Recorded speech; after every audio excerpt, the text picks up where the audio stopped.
You're listening to The Builder's Mindset with Mike DiGiovanni, presented by Amazing Mindsets.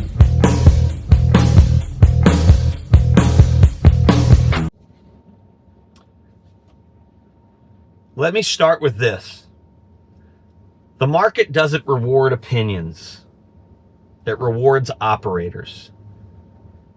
Last quarter, D.R. Horton didn't just operate, they dominated. 85,000 homes closed this year. 43,000 of those were first-time home buyers. Half their production went to Americans buying their very first home in a market everyone keeps calling unaffordable. While politicians argue about fixing housing, D.R. Horton is actually doing it. They didn't wait for the Fed. They didn't ask for incentives. They executed, and they did it with precision. This is what discipline looks like when it's scaled. Let's break this down. And this all comes off the heels of it being noted that Horton has doubled down on their push to offer 3.99% financing. And let me tell you what, if that's a mechanism that they need to do, it's funny is that auto manufacturers have been doing 0% financing for so long. I look at this now as they're taking a page out of the auto manufacturer's book. They set up their own financing and they would do all kinds of incentives. Before we dive in, I do want to say and go on record is I applaud Horton. And let's see, I believe Lennar will follow suit, but I have to be fully honest and transparent and say, I didn't predict this. I actually predicted the opposite. I thought they would stay firm at 499, 5, I thought they would stay at 499, all builders. And I thought when rates came down, they would take that savings that they would get from having to buy the rate down less and put it to their profit. So I commend Horton. And I think when Bill Pulte mentioned that, he felt that builders needed to step up to figure out how to solve the problem. And we did the podcast on that a week ago or 2 weeks ago.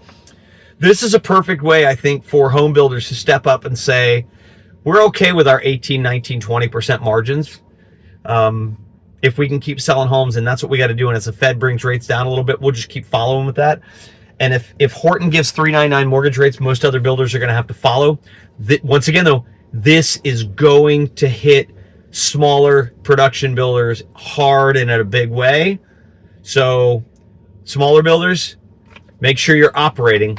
We talk about plenty of episodes you can go listen to where we tell you what you need to do on product development, specifications, design, operations. You better be firing on all cylinders. Let's break this down. Sales orders were up 5% year over year to 20,078 homes. That's $7.3 billion in new sales. Not shrinking, not retreating, that's expanding. Community count up 13%, setting them up for future growth. We've talked about this extensively on episodes. That's how builders grow, improving, increasing their community count.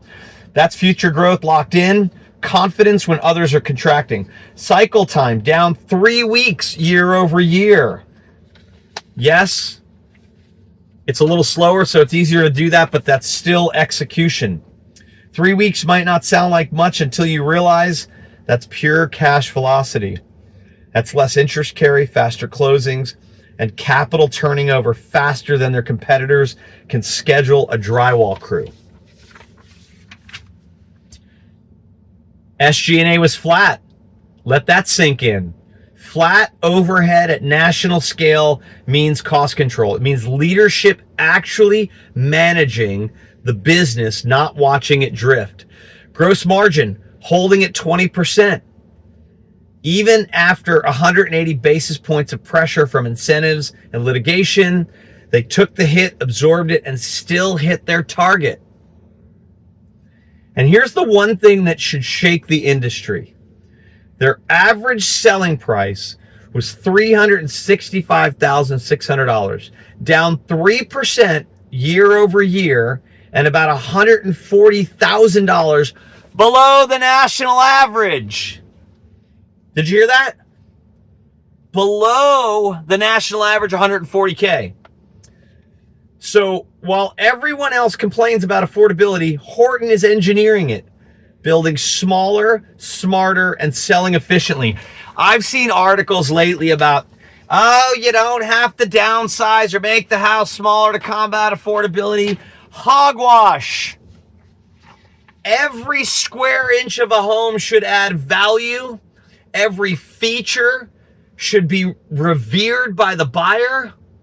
And there should be nothing in the home that the buyer doesn't perceive for the incremental dollar value it costs as the same incremental livability value they get, and have the money to pay for it. If you're not doing that, you can whine all day long about how other builders are dumbing down and speccing down and blah, blah, blah.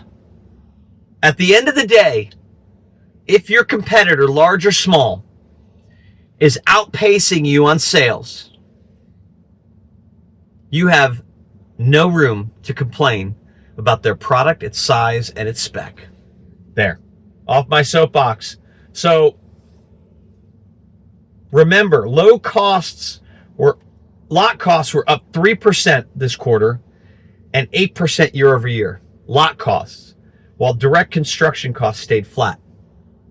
Margins intact, growth intact, volume up. Let that sink in for a bit. That's called knowing your business inside and out. Balance sheet. Whoo!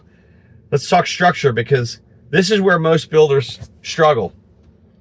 Horton controls 592,000 lots. Only 25% of those are owned. 75% are controlled. That's flexibility. That's liquidity. That is power, because it's flexibility and growth, flexibility and cash. They finished the year with $6.6 billion in liquidity, including, wait for it, $3 billion in cash. Debt to cap, 19.8%. That's a war chest ready to do battle. No major debt maturities in 2026. Operating cash flow, $3.4 billion. They converted 95% of their net income to cash and then returned $4.8 billion to shareholders. $4.3 billion in buybacks, $495 million in dividends, and they still raised that dividend 13% heading into 2026. That ain't defense. That's offense with cash to burn. What does this all mean? Horton isn't reacting to the market, they're reshaping it. They're proving that affordability and profitability can exist in the same sentence if you run your business with discipline.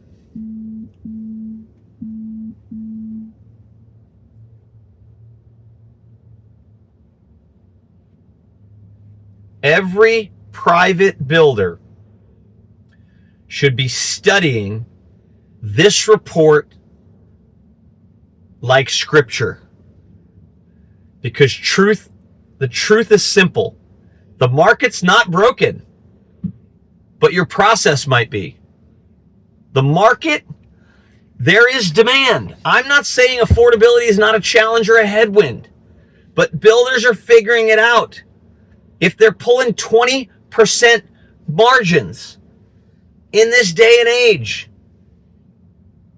they've got it figured out.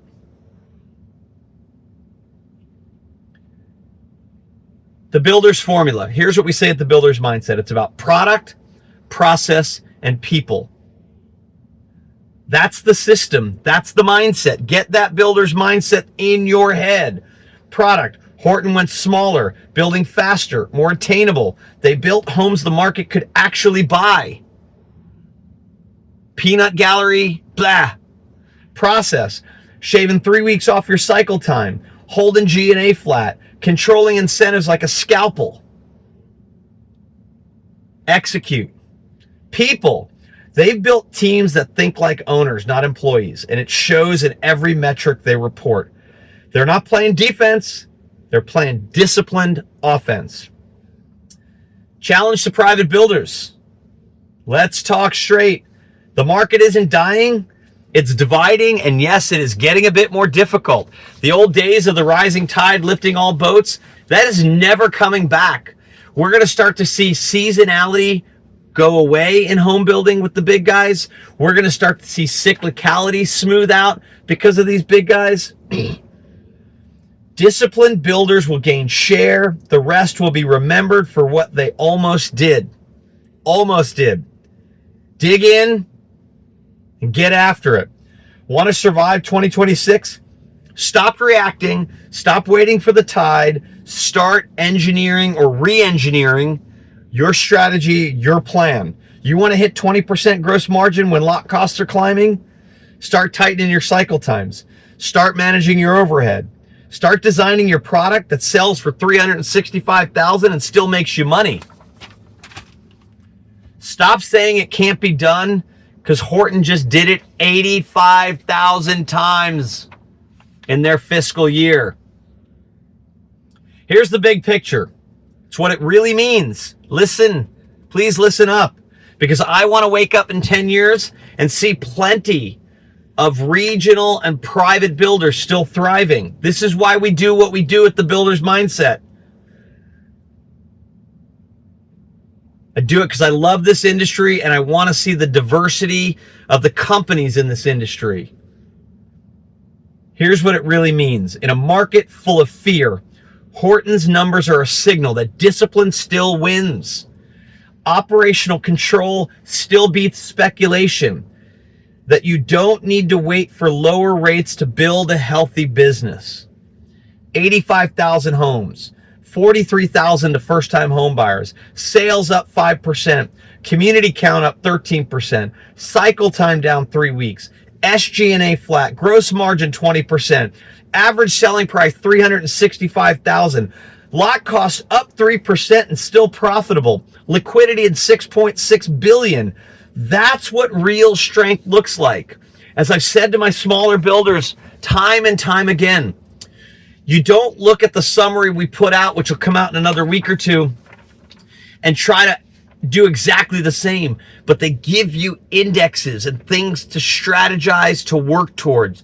Pick one or two or three, drill down into how you can maneuver them better and execute. Not the flavor of the day, the strategy that wins. So look, if you're a builder listening right now, hear this clearly. This game isn't about predicting what's going to happen next. It's about preparing to win no matter what happens next. Horton's doing it and you can too. We believe in you here at the Builder's Mindset. This is the new benchmark. Not the market average, but the mindset above average. Stop hoping for better conditions. Build a better operation to address any condition. Because this industry doesn't reward the loudest voice and definitely not the biggest complainer. It rewards the most disciplined one, the one that executes day in and day out. This is the Builder's Mindset. Stay sharp, stay focused, stay loud. And remember, the market doesn't decide who wins. Execution does. And are you going to be the executor who decides for your business? Let's go. You're listening to the Builder's Mindset with Mike DiGiovanni, presented by Amazing Mindsets.